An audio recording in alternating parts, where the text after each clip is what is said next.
Welcome to the Fantasy Football Hub YouTube channel. Today I'm joined by Holly Shand to have a look at Fantasy Football Hub's AI team. If you're new to the series and you haven't seen one of these videos before, pretty much we are running at Fantasy Football Hub a team solely based on what the Hub's AI recommends it to do each and every week. That means there's no human input pretty much at all. We're just letting the AI run and seeing how the team does. Last week, Holly, the AI chose to wildcard, and it didn't have the best week, but it had a slightly better week than me, for example, who also wildcarded. You had a very good week with your own team personally, but let's have a look at how the wildcard went. Not ideal, let's just say that. Yeah, but then you look at a lot of wildcard teams and certainly the template that formed within the FPL community, and to have a wildcard team that started with a 4 rather than a 3 was a relief. I did not have that. Exactly. And I think, like, for me, the only difference was having Palmer in here. Interestingly, when we recorded earlier last week, the game week 6 AI wildcard, it did have Palmer in, but then obviously things changed throughout the week in terms of player availability, and we did see a switch in the funds, and Watkins came in. Yeah. Palmer moved out, so that's unfortunate. But like, these different iterations of the optimal AI wildcard team are only like 0.1, 0.2, 0.3 points out. So like, there's so many different avenues that come from these predictions, and maybe this week wasn't the week for this team, but hopefully next week it will deliver. Yeah, it is looking super strong going forward, of course. And yeah, as you say, it did outscore actually quite a few wildcards, which is good, I suppose. But yeah, I'll just put the thumbnail on screen right now of the video that we recorded, where Palmer was front and center. He was the man. He was sort of like the key to the wild card that a lot of managers weren't going with. I know you ended up going with Palmer, so fair play there. For me, he wasn't even that close really on wild card. I will be honest, despite being a Chelsea fan. But yeah, as you said, I think the fact is that a lot of these different drafts are very, very close with predicted points, which is good because it means you can go in any sort of direction and still probably do quite well. But yeah, let's get into the team moving forward and have a look at how it's looking and its transfer plans. Okay, so one free transfer, 0.3 million in the bank, team rating of 97%, which you'd expect when it's built, using all the Hub's AI recommended transfers and moves and captaincy or whatever. It's very, very strong. And there is actually a benching headache this week, as we're seeing for quite a lot of teams that have 8 attackers. What are you thinking there? What's the team thinking? Yeah, so at the moment, the recommendation is to play Morgan Rogers ahead of Antoine Semenyo. Rogers on 5.1 predicted points at home to Manchester United. Semenyo on 4.9 predicted points away at Leicester. And I don't think the Foxes are a pushover at home by any means. So I think that's right. And obviously you've got Chris Wood against Chelsea in the forward line. He's slightly higher than these on 5.6 predicted points. So they're kind of the 3 lowest predictors in that front 8. So yeah, it's going to be a headache each and every week in terms of who to start and who to bench. I have these 3, and I'm thinking at the moment to bench Wood. But just looking at this, it is obviously very close anyway. Maybe I'm not really taking penalties into account as much. Maybe that's one of the reasons why Wood is a little bit higher there. Also, Chelsea defensively, yeah, Chelsea are scoring a lot of goals, but still conceding a few too many, I think, especially at home, weirdly. But yeah, it's one of those that I think for me will come down to the deadline. It's a tough one nonetheless, but the rest of the team is looking super strong. I think the main thing here with this wildcard is that Robertson came in over Trent, and as I've said in multiple videos across this series, even in pre-season, Robertson was super highly backed by the AI. And I think it's been vindicated a little bit. Just his numbers from the last game as well were better than Trent's. Yeah, and I think we can probably get away with having that 1 million saved there, and it does allow to have that strong front 8 as well, using those funds. That extra 1 million from Trent is not really justifying it at the moment. I do worry personally a little bit for Chelsea's fixtures. Obviously, Crystal Palace away, I don't think is a bad fixture when you look at the historical results from that game, but then Chelsea and Arsenal after that, and I think the next one again is a little bit tougher. So I think maybe Robertson may be on borrowed time in the long term. Yeah, absolutely. But I guess for now, until Trent again shows what we know he can do, it's a good million saving. And it enabled Watkins, who was probably the star of the wild card, and now with United at home, pretty strong fixture. I mean, it's funny. You wouldn't normally associate United at home with being a great fixture, but the predicted points of both Rodgers and Watkins show that there's potentially Hall potential here. Yeah, exactly. And you'd bear in mind Aston Villa's form, which is sky high at the moment in terms of the results they're getting and the goals they're scoring, their confidence. You do have to worry a little bit about the midweek games, but again, both sides have got a midweek game, so they're not at a disadvantage there. They've probably got an extra day to prepare, actually. So yeah, I'm quite confident about Watkins and Rodgers. I think if I was playing my wild card again this week, I would find a route to get Watkins in. He's kind of the big player right now in the game that I fear that I don't own personally. I guess for the AI, it's going to be Palmer, who's the key omission, who does make it into the AI optimal wildcard team for game week 7. Oh, okay. So it swung back. It swung back. It does change quite a lot. And guys, as always, the link to the optimal AI wildcard for this week is down below in the description. Not going to show it in this one just because fewer of you are on wildcard this week, I reckon. But if you are on a wildcard this week and you want to see what the AI is recommending for a wildcard team, then the link is down below. Make sure to sign up to Fantasy Football Hub and you can check that out. Let's talk captaincy, Holly. Haaland, I nearly said Haaland there instead of Holly. But yeah, Haaland is slightly ahead of Saka here. Well, it's actually a decent chunk. 1.2 points doesn't sound like a lot, but for sort of predicted points on the hub, it's actually a decent chunk. Like it's not as close potentially as I am thinking it is. Maybe just down looking just purely at the data, right? Yeah, and I mean, I look at the fixtures on paper and Arsenal at home to Southampton. It looks like the fixture of the weekend, doesn't it? Because Yeah. Arsenal have been very good, particularly at home. I think they had 36 shots, which was ridiculous Wow. against Leicester. Whereas Haaland against Fulham at home, it does look like an attractive fixture on paper. And Haaland's got a great record against them as well, by the way. I think he's got 4 goals and 1 assist in 2 appearances at the Etihad. But Fulham are no pushovers defensively at the moment. They came up against a very strong Nottingham Forest team at the City Ground last weekend and won 1-0, got the clean sheet. They've only conceded 5 goals this season. So, you look at Haaland, who's played in midweek, took a heavy knock against Newcastle, substituted early in the Champions League. And you do think, is it going to be as convincing a performance, especially with Kevin De Bruyne set to be out again for this game? We kind of need to see Foden back in. I think obviously no Savio in a starting 11 against Newcastle didn't help Haaland either, because those two have been quite a nice link up coming to the fore this season. I don't hate going against the AI predictions here and going Captain Saka. Palmer as well on 7.8 predicted points. Yeah. He's a great option as well. So that's worth noting as well. Although, again, Nottingham Forest's defensive numbers are very good. It's Southampton's defensive numbers that are poor. 12 goals conceded. I think it was 21 big chances conceded on their goal in this campaign. I think that's the game that I think you could get a cricket score in. Yeah, I guess it just depends on how sort of talismanic you reckon Saka is this season. I think the reason I'm going to go Haaland is just because if both games are 3-0, I'd be way more confident that Haaland will get more points than Saka. And even if say Arsenal won 4-0 and Haaland won City won 3-0, I'd still think that it's more likely that Haaland will be more involved. But I don't know, it is tough to bet against Saka when he has that unbelievable fixture. And Southampton was so bad in the first half of their last game. And if they start like that at the Emirates, goodness knows what might happen in that game. Okay, that is it for captaincy. Let's now have a look at the AI recommended transfers for this team and see, with one transfer in the bank, if the team is thinking about making a change. Okay, Holly, here is the recommendation, and I'm not sure you're going to like it, to be honest, given that we've just talked up Arsenal.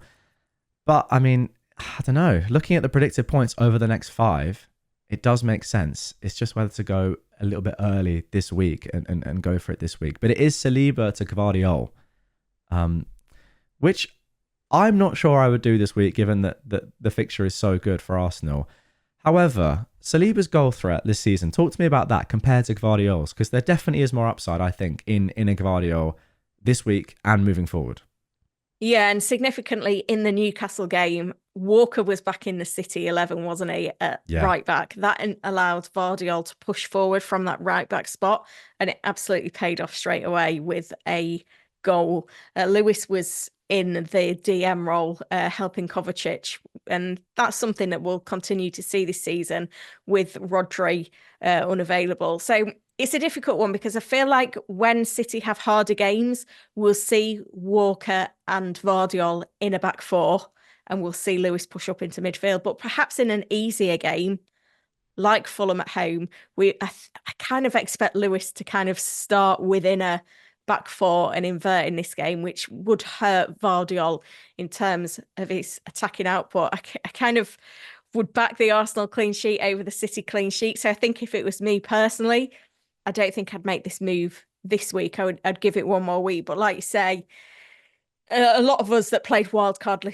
last week were looking at double Arsenal defence over double Arsenal attack. And I think already a week down the line, I'm wishing I had double Arsenal attack. You look at the likes of Havertz, Trossard, Martinelli, who got his first attacking returns in like 18 games or something ridiculous. That's where I'd want to be at the moment. That gives me confidence as someone that is on double Arsenal attack. And I will say that I'm not looking at getting another Arsenal defender anytime soon, despite the fact that I think I will lose Havertz relatively soon. Yeah, it's just whether you want to go this early with this move. I probably wouldn't. But if you are looking purely at predicted points, you can see the difference in the charts there. It's not nothing. It is sizable.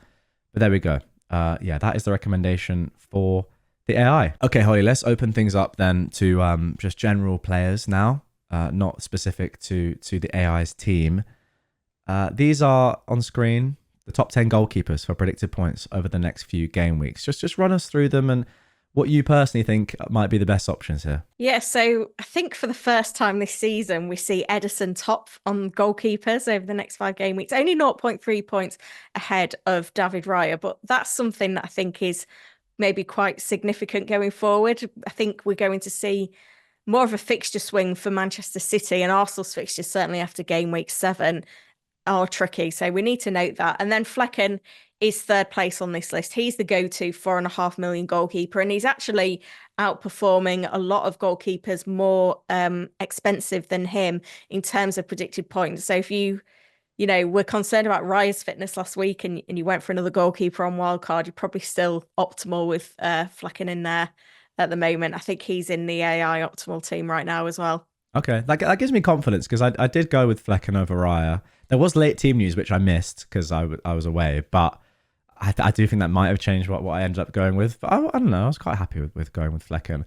I kind of like the fact that Hermansen is there as well as a potential option.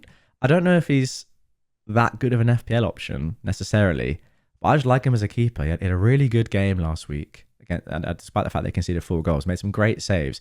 He looks like a keeper that if Leicester are to keep a clean sheet, could rack up a huge score. It's just whether that will ever happen, to be honest. I'm not sure.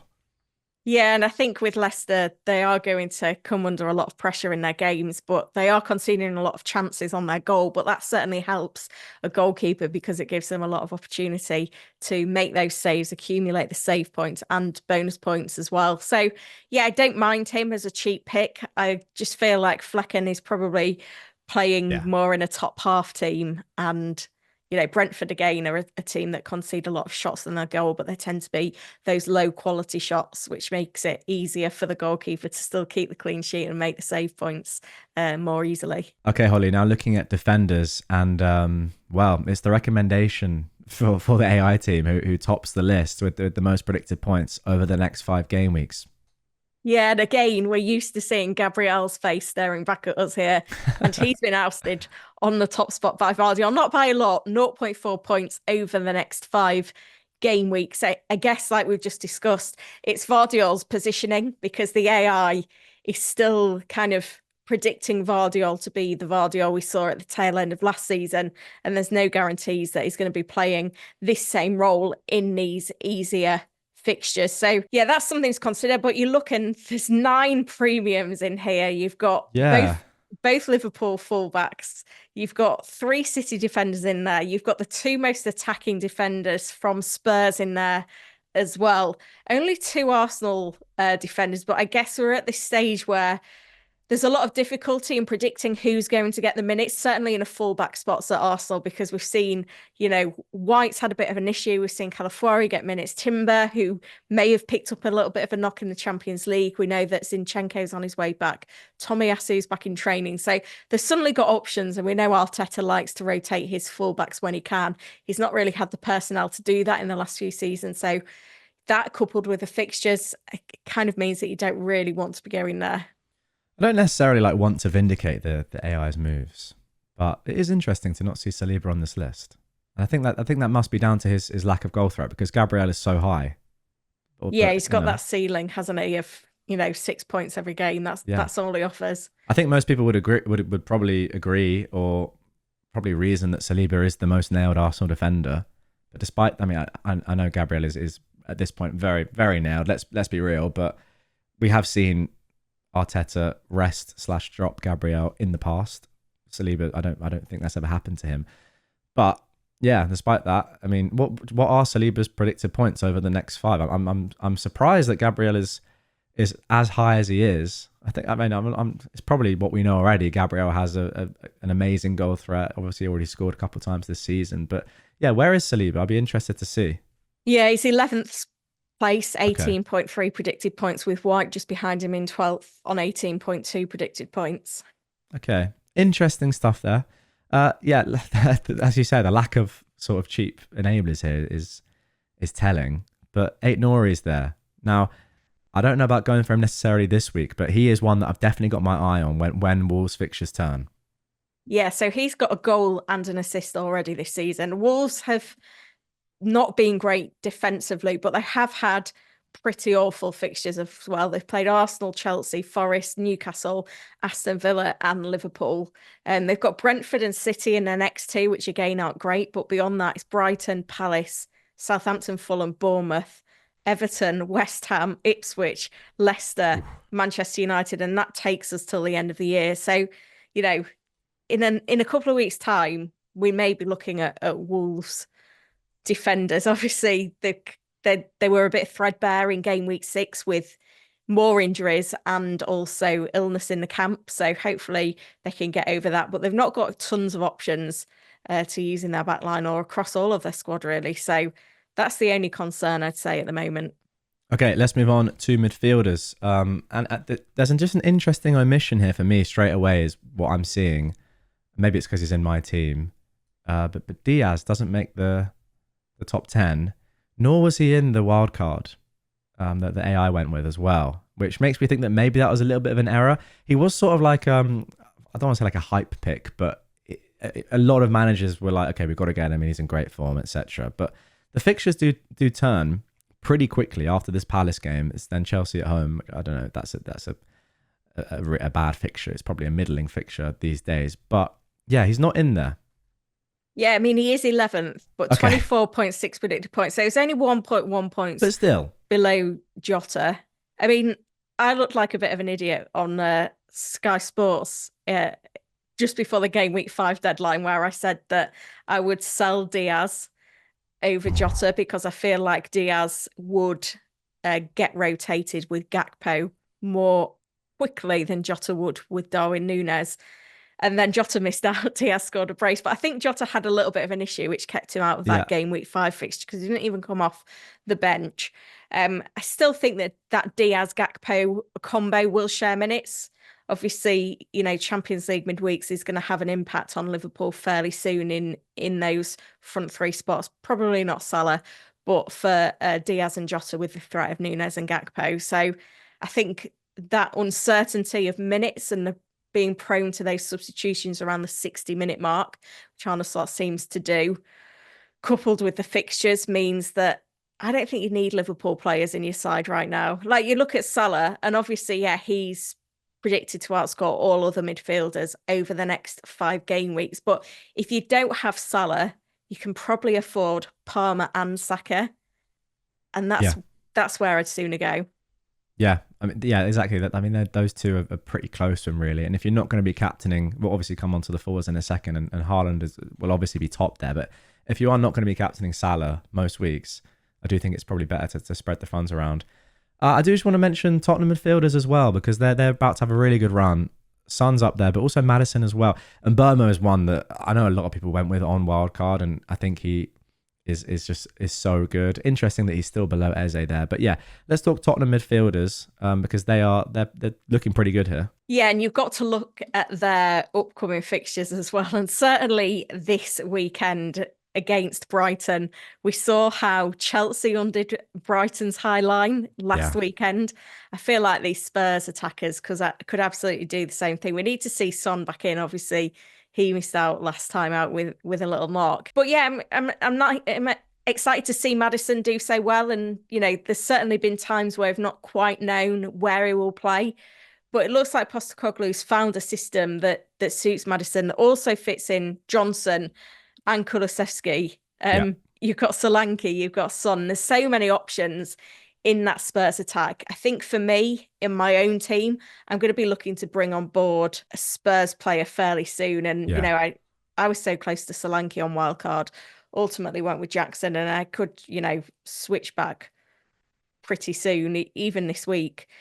But yeah, I don't really know which one I want to own. I think there's less options. It feels like there's less options in the forward line than there is in midfield, which is probably why I'm going to maybe look to Solanke over, some of the midfield options. Son's very difficult to justify because he seems to be more of a creative role this season. And Madison, he's doing a similar job to Madison, but he's, 2.5 million more, and not significantly going to outscore him. So Kulusevski and Johnson, it's great to see them start together. It's just how long does that last for? Yeah. Yeah. Exactly. Let's move on to forwards because Solanke is obviously up there as you'd expect. Interesting to see him below Chris Wood, who is doing amazingly well. I mean, the fixtures are good for Forest, but I did not expect him to be higher than Watkins there. Haaland obviously out on his own. I think the only comparison there to make is between him and Salah. He's on 42.6 predicted points over the next 5. Salah 38.6, which is a pretty significant difference. To be fair, you probably would expect that. But yeah, Chris Wood is doing so well. Yeah, and I think the reason why we've seen him rise up the AI rankings is the fact that he is now the penalty taker at Nottingham Forest, and that obviously has some impact on his points potential. We did see a tweak to the system for Forest, and we saw Awoniyi start with a front two in the Yeah. last game against Fulham. That didn't seem to work out for them. I think it was a pretty poor performance from him.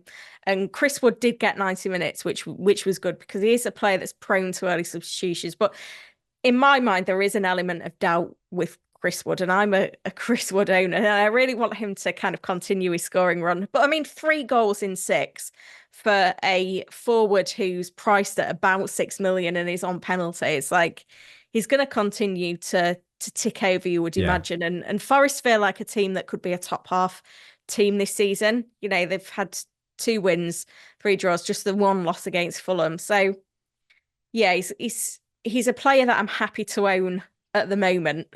But Watkins is the one on this list that I'd love to own right now, that I would kind of expect to be a little bit higher than we see. But then they've got midweeks. They've got Champions League Yeah. midweeks, which is huge for them this season. Absolutely. Okay, so there we go. That is it for this one. Thank you very much, Holly, as always, for running us through the AI's team and the recommendations for itself. It always feels a bit weird saying that, but that is what it is. And yeah, you're going to make that transfer for the team as late as possible on Friday when it has all the information from the midweek games, the press conferences, etc. So that transfer might change by the time we come to deadline. But yeah, you're going to reveal the AI team transfer on the website? Yeah, so there'll be an article that goes out late on Friday with the final moves once we've got all that information in. So yeah, take a look, check out that one as well on Fantasy Football Hub. There we go. Thank you guys for watching, and we will catch you on the next one.